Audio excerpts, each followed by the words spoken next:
నమస్కారం, city news కి స్వాగతం. భద్రాద్రి కొత్తగూడెం జిల్లా ఇల్లందులో ఘనంగా సంత్ సేవాలాల్ మహారాజ్ జయంతి ముగింపు వేడుక. బంజారాల ఆరాధ్య దైవం సేవాలాల్ మహారాజ్ జయంతి వేడుకలను సాంప్రదాయ రీతిలో ఇల్లందులో నిర్వహించారు.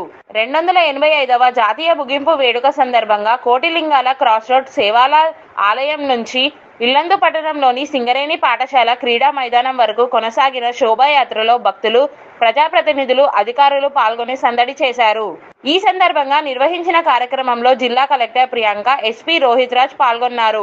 పట్టణంలో నిర్వహించిన ప్రదర్శనలో ఇల్లందు ఎమ్మెల్యే కోరం కనకయ్య, మాజీ కేంద్ర మంత్రి బలరాం నాయక్, ఇల్లందు మున్సిపల్ చైర్మన్ వెంకటేశ్వర్లు, ఆదివాసీ కాంగ్రెస్ జాతీయ ఉపాధ్యక్షులు బెల్లయ్య నాయక్, బంజారా నాయకులు పాల్గొన్నారు.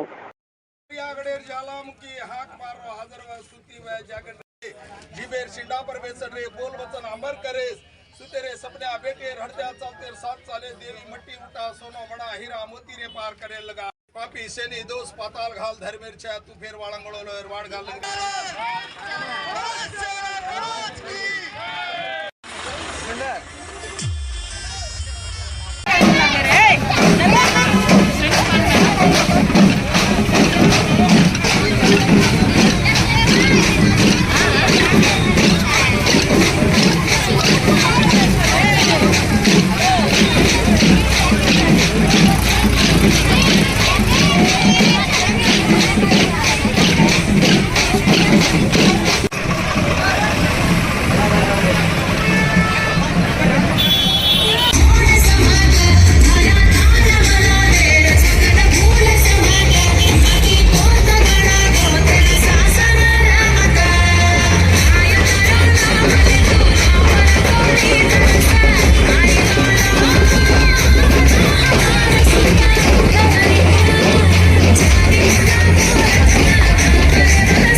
ప్లీజ్ దయచేసి జరగాలి.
भगवान सेवालाल महाराज हरदासपेरीच्या सेवेत आणि मनस्फूर्तीला मर्यादित ध्यानाची सेवेत हात मारून उभी राहा.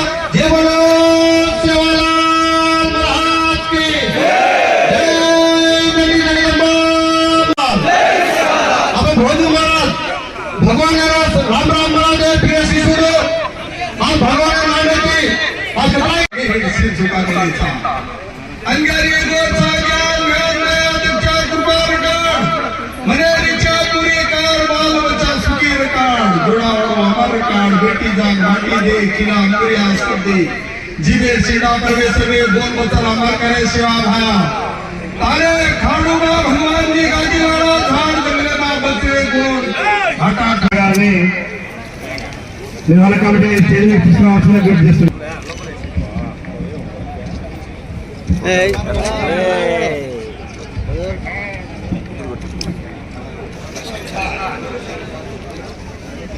जय सेवालाल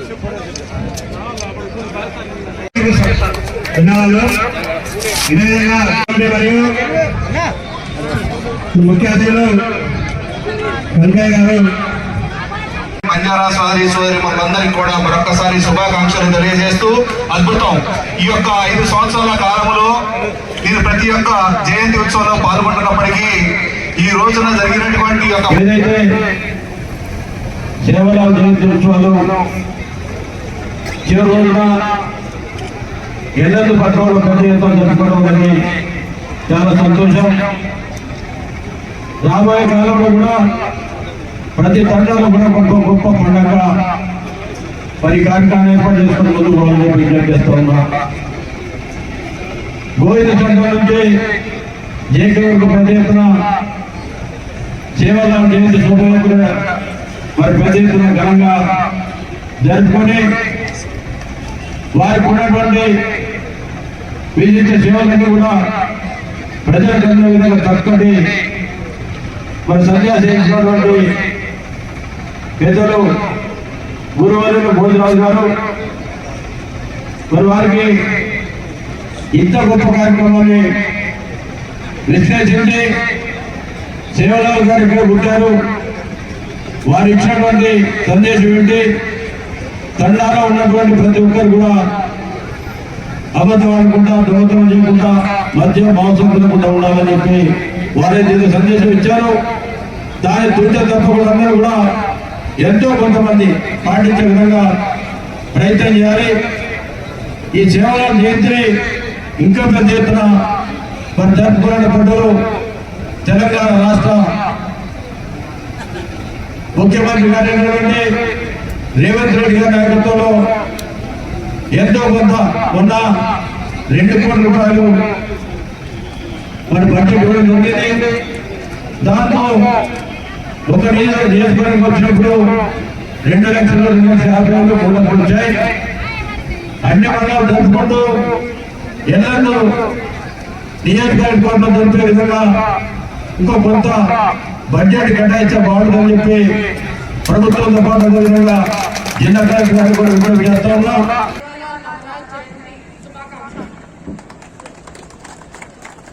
ఇప్పుడు ఆల్రెడీ నా ముందు మాట్లాడిన పెద్దలందరూ మహారాజ్ గారి గురించి చాలా గొప్ప విషయాలు చెప్పారు. నాకు కూడా ఇది ఇట్లాంటి సమావేశానికి రావడం ప్లస్ ఈ ప్రోగ్రామ్ కి రావడం ఫస్ట్ టైం.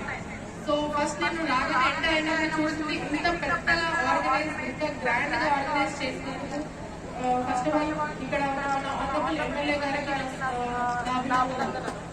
ఇంత ఇంట్రెస్ట్ గా మీరు అందరూ వచ్చి ఇంత టైం అయినా కూడా ఇంత ఇంట్రెస్ట్ తోటి వింటున్నప్పుడు మీ అందరికీ కూడా నా శుభాకాంక్షలు. సో దీని వల్ల మాకు అర్థమైంది ప్లస్ మాకు తెలుస్తుంది ఏంటంటే మహారాజ్ గారి 285 years అయిపోయినా కూడా ఇంతవరకు మనం ఈ రోజు ఇంత గ్రాండ్ గా సెలబ్రేట్ చేసుకున్నామంటే ఎంత గొప్ప వ్యక్తి అని మనం తెలుసుకోవచ్చు. ఆయన బోధనలు కానీ ఆయన మన దేశవ్యాప్తంగా తిరిగి ఆయన చెప్పిన మాటలు ఎంతో గొప్ప. ముఖ్యంగా ఫస్ట్ నాకు అన్నిటికన్నా బాగా నచ్చిన విషయం ఏంటంటే మన ఇంట్లో ఉన్న ఆడపిల్లలు కానీ ఆడవాళ్ళని అండ్ పిల్లల్ని కూడా గౌరవించండి. వాళ్ళు చిన్నపిల్లల్ని ప్రేమించండి అండ్ ఆడవాళ్ళని గౌరవించండి. అదే కాకుండా అహింస పాటించాలి. ధూమ్రపానం, మత్తు అలాంటి పదార్థాలని వాడకూడదు. సో ఇలాంటి ఎన్నో గొప్ప విషయాలు చెప్పారు. సో ఆల్రెడీ ఎస్పీ గారు చెప్పినట్టు ఇన్ని విషయాలు మనం ఒక 50% పాటించినా కూడా బంజారా కమ్యూనిటీకే కాకుండా ఇక్కడున్న ప్రజలందరికీ, యువతకు, అందరు ప్రజలకు కూడా చాలా గొప్ప లెసన్ ఇది. మనందరం పాటిస్తే మన సొసైటీ కూడా చాలా డెవలప్ అవుతుంది. ఈ ఉత్సవాల కోసం మన ప్రతి సంవత్సరం రాష్ట్ర ప్రభుత్వం ట్రైబల్ వెల్ఫేర్ డిపార్ట్మెంట్ ద్వారా ప్రతి సంవత్సరం ఈ సెలబ్రేషన్ కోసం ఇన్స్ట్రక్షన్స్ ఇవ్వడం జరుగుతుంది. కానీ ఈసారి మన స్టేట్ గవర్నమెంట్ ఇంకా ఎంత ఇంట్రెస్ట్ తోని ఇంతకుముందు పెద్దలు మాట్లాడుతున్నప్పుడు సేవల మహారాజు గురించి ఎంతో విశిష్టంగా చెప్పారు. ముందుగా ఏంటంటే మనం తెలుసుకోవాల్సింది ఏంటంటే 225 సంవత్సరాల తర్వాత కూడా ఒక వ్యక్తి గురించి మనం ఇంత ఆరాధించి పూజిస్తామంటే ఏదో ఒక గొప్ప పని చేసి ఉంటారు. సో దీనికి చూసుకుంటే మనం ఇంతకుముందు పెద్దలు మాట్లాడుతూ ఉన్నట్టు సేవాలాల్ మహారాజ్ గారు ఒక సంఘ సంస్కర్త, అదేవిధంగా ఒక ఆధ్యాత్మిక గురువు. అతను చెప్పిన ఆశయాలు ఏవైతే ఉన్నాయో దాంట్లో మనం సగం పాటించినా కూడా, సగం మొత్తం కూడా కాదు, సగం పాటించినా కూడా మనం గొప్ప వాళ్ళు అవుతాం. అండ్ దాంట్లో అతను చెప్పిన ఆశయాలు మనం ఒక చిన్న ఎగ్జాంపుల్ తీసుకుంటే, ఆడవారిని అదేవిధంగా ఇంట్లో ఉన్న లేడీస్ అయినా పిల్లలైనా ఎవరినైనా కూడా దేవత లెక్క చూడాలన్నారు. మీరు ఒక్కసారి ఆలోచించుకోండి, మీ ఇంట్లో కూడా మీ కొడుకులను బిడ్డలను ఏ విధంగా పెంచుతాను, మీ బిడ్డలను కూడా కొడుకులకు ఏవైతే వహిస్తున్నాయో అంతే సమాన హక్కులు కల్పిస్తాను లేదా అనేది మీరు ఒక్కసారి ఆలోచించుకోండి. ఇటువంటి చిన్న చిన్నవి మనం పాటించినప్పుడే ఇదైతే ఎంత ఘనంగా చేసుకుంటున్నామో సేవాలాల్ మహారాజ్ రాష్ట్రాలు పూర్తి చేసుకున్నాం. అదేవిధంగా 200 ఏళ్ల క్రితం ప్రకృతి గురించి, పర్యావరణం గురించి ఇవన్నీ చెప్పిందంటే ఎంత ఆలోచించుంటారు సేవాలాల్ మహారాజ్ గారు. మనం ఈ రోజు అయితే ఏవైతే చూస్తున్నామో, పొల్యూషన్ అంటున్నాం, కాలుష్యం అంటున్నాం, ఇతర ఏవైతే పదాలు యూజ్ చేస్తున్నామో 200-300 ఏళ్ల క్రితం సేవాలాల్ మహారాజ్ గారు అప్పుడే చెప్పారు పర్యావరణాన్ని కాపాడుకోవాలి, చెట్లను నాటాలి, వాయిలెన్స్ చేయగలిగారు. సో లాస్ట్ గా నేను చెప్పేది ఏంటంటే, వారు చెప్పిన దాంట్లో ఒక 100 చెప్తే దాంట్లో 50 చేసినా కూడా మన జన్మ సాధన. అదేవిధంగా సేవాలాల్ మహారాజ్ అనేవారు ఒక బంజారా వీళ్ళకే అంకితం కాదు, వాళ్ళందరూ కూడా దేశవ్యాప్తంగా అదేవిధంగా ప్రపంచవ్యాప్తంగా కూడా అందరికీ అనే ఆశయాలు ఏవైతున్నాయో బంజారా కాకుండా సేవాలాల్ మహారాజ్ గారు అందరి వ్యక్తి పూజ్యుడు. సో ఆ సంఘ సంస్థ మరికొన్ని వార్తా విశేషాలతో మళ్ళీ కలుద్దాం. అంతవరకు సెలవు. నమస్కారం.